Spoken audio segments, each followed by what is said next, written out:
it's a nice night over here in Perth where I am at the moment, so I will try not to be too long. But on the other hand, you've asked me to cover 50 years, so I'll do my best. So this I will try not to be too academic in this, but at the same time, I know quite a lot of you will know bits of this, but hopefully everyone will learn something new within it. So the first page I don't need to cover again because Audrey's already told you all of that. So the MAB programme, established in 1971, it's an intergovernmental science programme and currently involves nearly 200 states. And the governance I'm just listing here because it does come up a little bit later on. So there's an international coordinating council of representatives of 32 states. There's a secretariat who sits in Paris of, well, bureaucrats who work for UNESCO, shrinking over time as the money gets less. National committees, one for each country pretty much, and then regional and thematic networks, which I'll come to later. And in addition, there's something called an International Advisory Committee on Biosphere Reserves, which gives advice to the MAB programme about new and proposed biosphere reserves, and also as they go through the review process, which I'll also come to later. So the history bit. First, I'm going to go globally, and then I'm going to come down to your part of the world.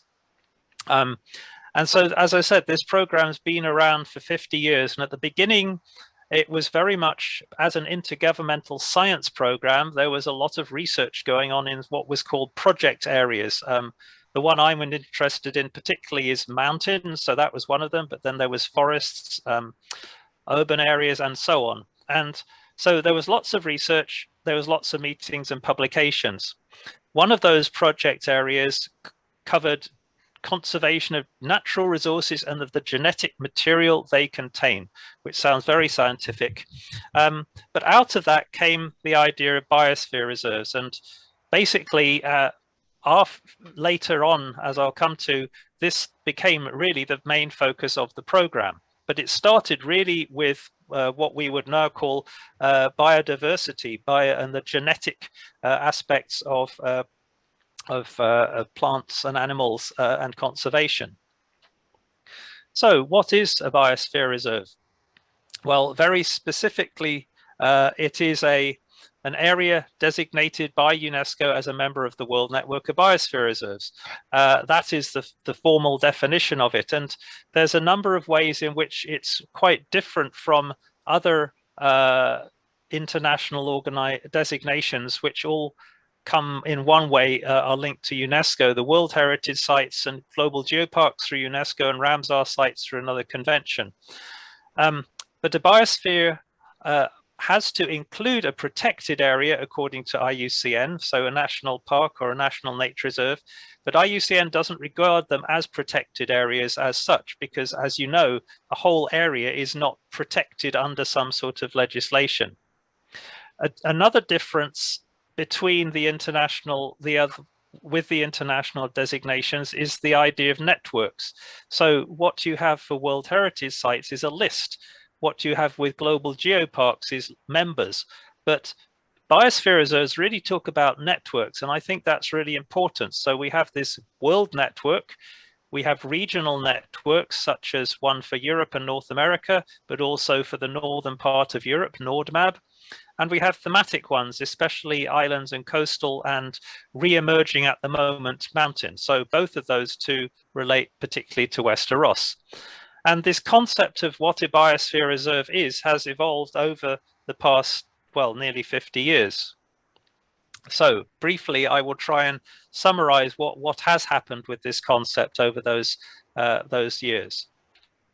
At the moment, we have 714 biosphere reserves in 129 countries.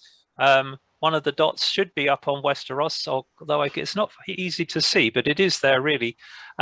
And this global network, there are at least 250 million people living in it. It's not just in remote rural areas. It includes some pretty large cities, well over a million people living in some of them. So a lot of people are somehow linked into biosphere reserves. At the very beginning of the development of the concept, as what happens in these organizations, you have an expert panel to develop an idea, and that moves on to becoming a task force. And they said that the primary objectives of these places to be called biosphere reserves would be, as you can see there, biodiversity conservation, ecological and environmental research, and education and training. So very much about science, research, education, and training, because remember, it was a science program. And they talked about zonation, and I've given two examples from that original report there, that there should be a strictly protected core area, and there should be something outside it which would protect that core area called buffer zones. On the left, you see the nice model, which is sometimes called the fried egg model. On the right, you can see an example of a biosphere reserve in a river system, which shows that reality and models, well, reality is often a lot more complex than models. In the 1980s, those of you who are around and looking at the group here, I'm sure some of you will remember this. There was something called the World Conservation Strategy developed by IUCN, the UN Environment Programme, and the World Wildlife Fund. And this was the beginning of saying, okay, we don't just focus on conservation and science in brackets, but we need to link conservation and development. And so that was a sort of global document. For biosphere reserves in particular, another group developed an action plan. And one of the things that was said in that was people should be considered part of a biosphere reserve. In other words, it's not just about conservation of plants and animals out there. We humans should be part of the biosphere reserve and recognized as such. And 2 years later, a scientific advisory panel recognized for biosphere reserves 3 concerns to be combined and harmonized. So conservation, which had been there at the beginning. The logistic one I put at the bottom, the research and monitoring, which was there from the beginning, and development of rural resources and so on. And they also said that all biosphere reserves should have 3 zones. So remember, at the beginning, there was the core and the buffer, or 2 buffers.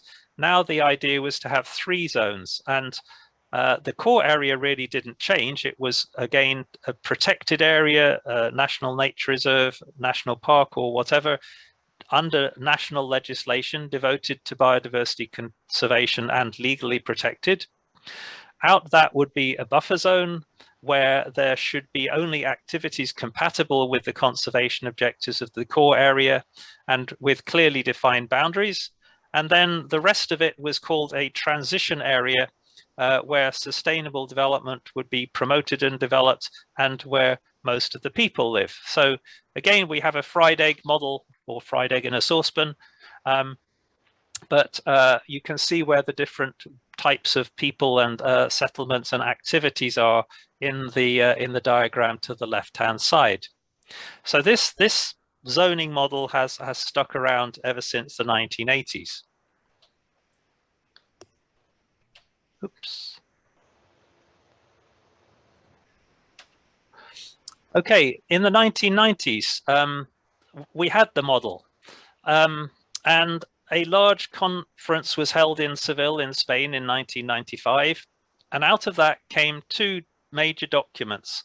One was called the Seville Strategy for Biosphere Reserves, and the other was a statutory framework for the World Network, which was actually only called a World Network pretty much from that time onwards.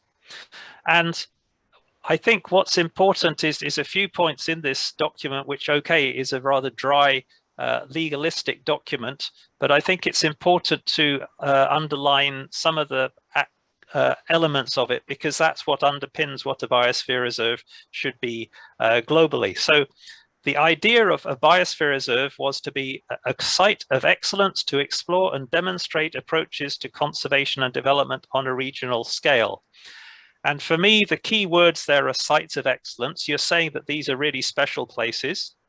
We're talking about the regional scale, so it's not just small, it's quite big. And the idea about exploring and demonstrating doing things well. So those are really the key elements to a biosphere reserve. The 3 zones have to be there. A biosphere reserve has to involve diverse stakeholders in all aspects of biosphere reserve, from design to implementation. There needs to be a management policy. There needs to be research, monitoring, education, and training, although that's much less important than at the beginning. And there's a 10-year periodic review process, which is a quality control process, basically to make sure that all biosphere reserves really are what they're meant to be.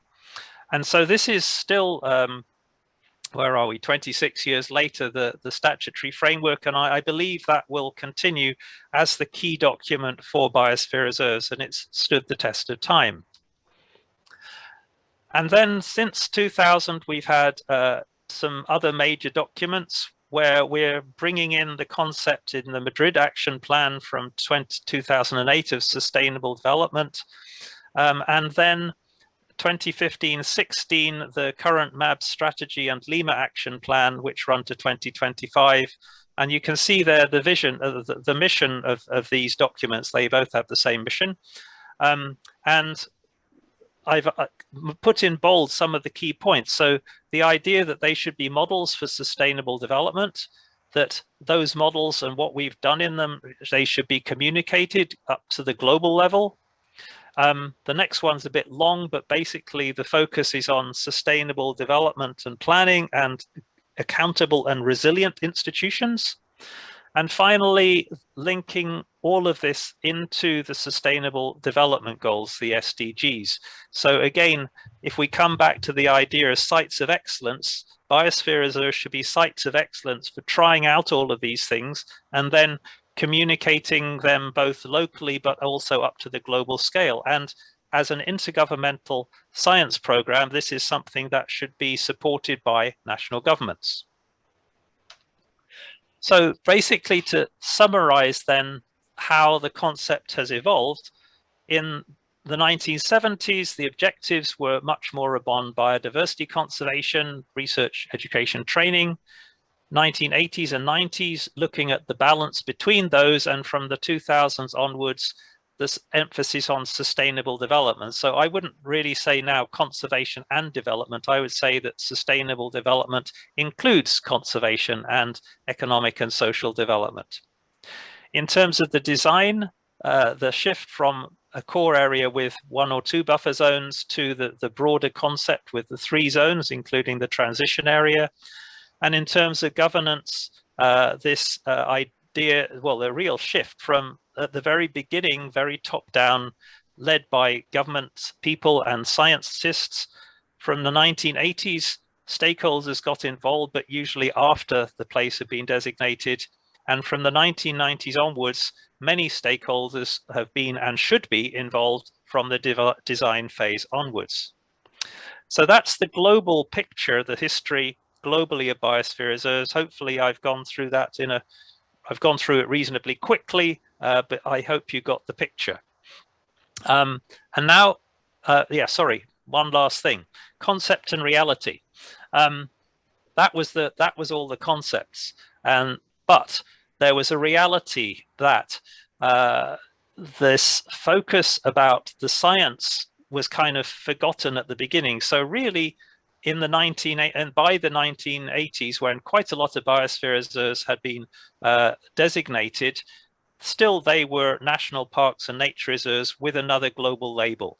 The research development sides have kind of not been, well, had been largely forgotten, as said by Michel Baptiste in 1986. He's kind of the grandfather of biosphere reserves. Even by 1994, about half of the biosphere reserves were just a national park with something around it. And this important one, I feel, is this local participation, a crucial component of biosphere reserves that had never received the attention it merited. And by 2008, still this idea of having the 3 zones, having the participation, hadn't really got as developed as it should have done. And if you can see from those statistics, if you look at the oldest biosphere reserves, less than a quarter of them actually had the 3 zones. Even 20 4 years later and after the statutory framework had been around for over a decade. It got better for the later ones, as one would expect. And as a result, there was a very strong calls to use this quality control mechanism, the periodic review, more effectively. And then the introduction by the International Coordinating Council of something called an exit strategy in 2013, that the sites that shouldn't actually fulfill the criteria should be withdrawn by their national governments from the World Network. That was the exit strategy wasn't the best wording, but that was what it was called. And it's still just about done now. I'll get to that at the end. So in the UK, well, in 1976 to 1977, 13 were designated. They were all national nature reserves. I won't go in detail to how these particular ones were chosen, but national nature reserves were recognized as the so-called best representatives of particular habitats. And most of the ones that were designated as biosphere reserves had field research facilities. The biosphere reserves that were designated are on the map to the right. Those of you who are watching carefully will see that that has a list of 12, because actually number 6, Kensmore, Fleet, Merrick, Kells and Silverflow was designated as 2 biosphere reserves, but in one very small region in what's now Galloway and Southern Ayrshire Biosphere. So that map on the right is slightly wrong. And then after all the processes I mentioned, especially the statutory framework and the introduction of the periodic review process, in 1999, we had the first national review. Again, I won't go through that in any detail, but basically what it did is compare the criteria for biosphere reserves with what was happening on the ground. And as a result, 4 of those original 13 were withdrawn and 2 were expanded, one being North Devon and the other being Dyfi. In 2009, there was another national review, and as a result of that, 4 more were withdrawn, and 2 more were expanded, one of which is Galloway and Southern Ayrshire, and the other is Wester Ross. And then in 2014, 2016, 2019, 3 new sites were designated. So that what we have now in terms of a national biosphere reserve network is this group. And some of these are quite large areas, especially the ones in Scotland, but also North Devon, because it includes a big chunk of sea going out to Lundy. There is, by the way, another one under development in the Cambridgeshire Fens, which hopefully will be nominated probably next year. So that's where we are at the moment with biosphere reserves in the UK. And now I'll move on to your part of the world, which, by the way, I like very much. So Wester Ross, the western part of Ross-shire, the old Ross-shire, although some people include, there's a bit of Cromarty up there as well, which later got included in Ross and Cromarty. There's been a lot of moving around of boundaries in this area. And how special this area has been recognized from a conservation point of view for quite a long time. So back in 1945, Wester Ross was a prime candidate for becoming a national park. And this led to its status from 1951 as something called the National Park Direction Area, which did have some relatively limited impacts on planning and policy. In 1980, as some of you I'm sure know, Wester Ross, or a large chunk of it, was designated as the National Scenic Area that I'm showing the map of on the right. And in both 1990 and 2005, there was discussions about whether Wester Ross, also in the second case, including some of the sea and offshore islands, should be a potential national park.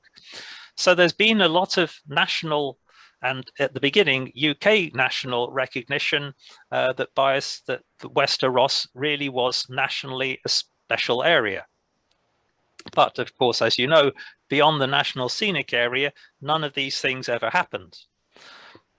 But part of it has been nationally recognized for quite a long time. As Audrey mentioned, Benay National Nature Reserve was designated 70 years ago as the very first national nature reserve in the UK. So again, a first. And in 1976, that national nature reserve only was designated as a biosphere reserve. In 1999, during the first national review of UK biosphere reserves, which, by the way, I led, we recognized that, like pretty much every other biosphere reserve in the UK, there was a core area, because they all had core areas. That was all they had, basically. There was research, monitoring, education, and training. So those were, in terms of the criteria for what a biosphere reserve was, the boxes that were ticked. But there was relatively limited awareness of the designation. There was no operational structure directly involving local people in managing the NNR, although some local representatives were invited to attend management meetings. So in other words, there was some elements, but quite a lot needed to make it a biosphere reserve under the criteria of the statutory framework. And so we recommended that the existing biosphere reserve should be extended a large amount from the quite small national nature reserve to have a transition area which would comprise the national scenic area, and that there should be a strong focus on rural development, which is where biosphere reserves were going generally anyway. Nearly 10 years later, we did another national review of UK biosphere reserves, and things hadn't really changed in Wester Ross, in Benay. It was still a national nature reserve. There was still just a core area. There wasn't much involvement of local people. So we had a meeting with 14 people. I'm not sure how many of those are in this Zoom call were involved, but I think some of them were. And it was a relatively wide range of people, business, SNH, Highland Council, the Wester Ross Alliance, and something called the Wester Ross brand, which I don't think exists anymore. And as you can see here, of those people, they were generally positive and some were enthusiastic. These are from the notes we took at the meeting. And they recognized that an extended biosphere reserve would complement some existing initiatives and increase the sort of regional sense of pride. But they were concerned about a paper exercise, especially because there'd been a rather difficult discussion about a management plan for the national scenic area a few years earlier. And people couldn't really agree on how big an extended biosphere reserve would be. So that's where we got to in that scoping meeting. And 2 years later, the board of the Wester Ross Alliance, which had been around, it mainly was there to disperse EU development funding, decided to investigate the feasibility of a potential extension of a biosphere reserve from the core area of Benay to a wider part of Wester Ross.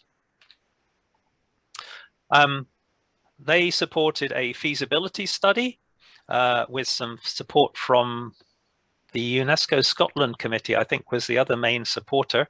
And we had interviews with a few more people. And here are some of the conclusions that there was at the time a rather weak sense of clear and cohesive regional identity.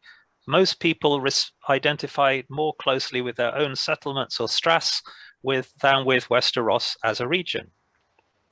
But equally, they saw some positive opportunities that an extended biosphere reserve could link conservation and sustainable development in the region, and they supported the idea of developing a proposal.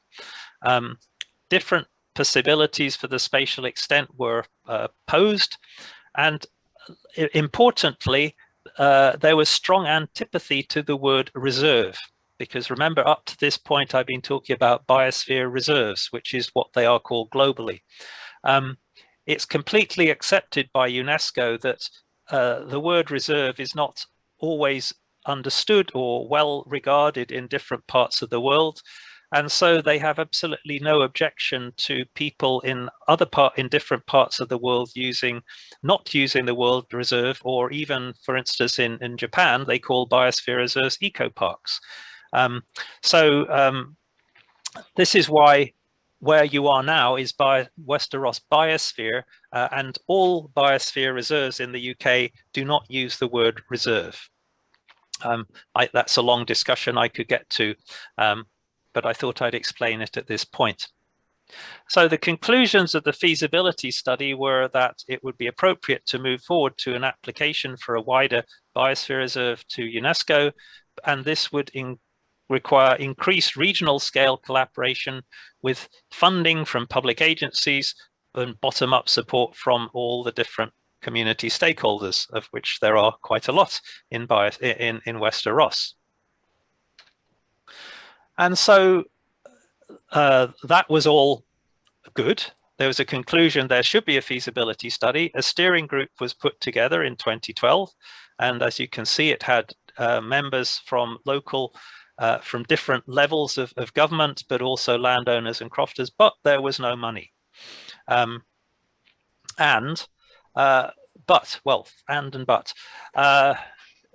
I put this in the wrong order, but in 2013, as I mentioned, this exit strategy was established, and this was when UNESCO said, look, if you don't change your small biosphere reserves to core areas into larger regional ones, we would very much encourage you to take your biosphere reserve off the list, as the UK had already done in 8 different places around the UK. But at the same time, an organization focused on social capital called Assist Social Capital held a meeting in Galloway and Southern Ayrshire Biosphere, which was attended by the head of the Scottish Government Rural Communities team. And I am going to mention 1 or 2 names, and his person is Alistair Pryor. And he recognized that there was potential for a Wester Ross Biosphere that would really support rural development. And I think what's important here is to point out that until this point, biosphere reserves were regarded very much under as conservation places, not as sustainable development places. And so the shift from a focus within the nature conservation side of the Scottish government, and I should say SNH, to the rural development, rural communities team was very important, because it showed that a biosphere reserve was not particularly, well, especially about conservation, but had a very strong rural development angle within which conservation would be a key element. And because Alistair Pryor came to that, he saw this potential, he found the funding for a participatory process to explore interest in an extended biosphere reserve, which now would be called a biosphere. And so very briefly, and I know a lot of you, this is where you got involved, there was a participatory process run by a very able lady called Lucy Robeson.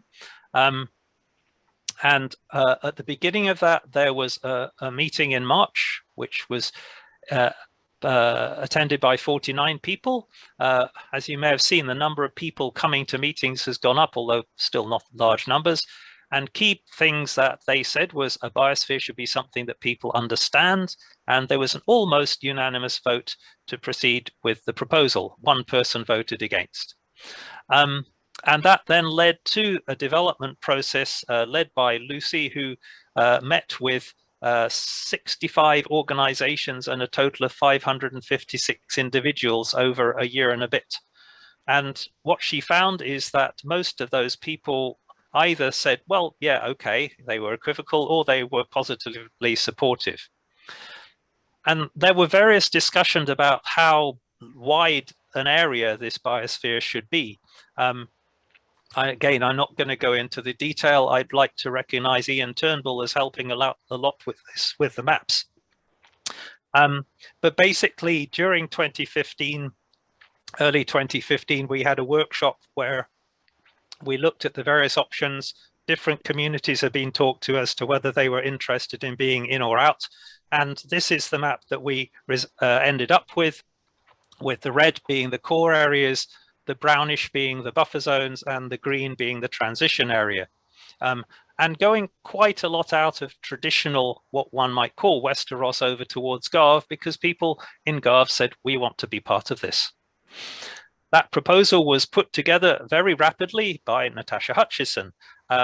It was submitted, and the designation was made in 2016 at the International Coordinating Council meeting that year.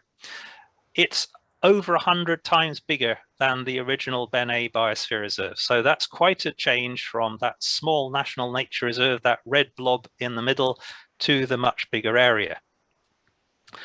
And really the rest of what I have to say is what most of you have, or many of you have now been involved with, and thank you to Natasha for providing me with a reminder of some of the key points which I wanted to mention. The first was that in 2016, the steering group from the nomination process became the board of directors for a company, which is the one that's just had its AGM, Wester Ross Biosphere Limited, after various discussion about what would be an appropriate governance model. From March 2017, once some funding had been found, especially from SNH, Natasha was hired as the part-time coordinator. And in April, Wester Ross Biosphere joined the SHAPE project, which has been mentioned a few times this evening, and I won't go into in any detail. But again, I think it's important to say that it wouldn't have been possible to do that had Alistair Pryor from the Scottish Government not provided the match funding to make it possible. In 2018, the strategic plan, which, as you may remember, is a key thing, a management policy or plan is essential for every biosphere. That plan was launched. That's the picture over on the bottom right. And SHAPE project initiatives, there were various things that we developed in the project. And the decision was that in Wester Ross, the focus would be on destination management, which, as you know, has been a good choice. So in 2019, the project on destination management planning had obviously funding from SHAPE, but also was funded by HIE, NatureScot and Highland Council. And I should also mention Laura Hamlet, who was the SHAPE project officer who led all of this. And I think she's been a key friend for the Biosphere Reserve, for the Biosphere for quite a while. But equally, also in 2019, Wester Ross Biosphere hosted the NordMAB meeting, bringing together people from right across the northern Europe, but also from Eastern Canada. And last year, coming up to what's just been reported in the AGM, the destination management plan was completed and launched as the SHAPE project ended, just as COVID was beginning. The supporter charter was launched, the Wester Ross Tourism Partnership was created, and the entrepreneurial elements began, because as Natasha has explained, that's one way and a very good way for a biosphere to be sustainable in the future. So that's very briefly an overview of the last 50 years for the global MAB programme, a little bit about the UK, and then what's happened in Wester Ross. So thank you for listening. And I would be very happy to be in the position I was on my birthday in 2018, where I was in Wester Ross. And there wasn't a birthday cake. There was tunnocks for all of us, but there were lots of candles to blow out. So happy anniversary, and thank you for listening.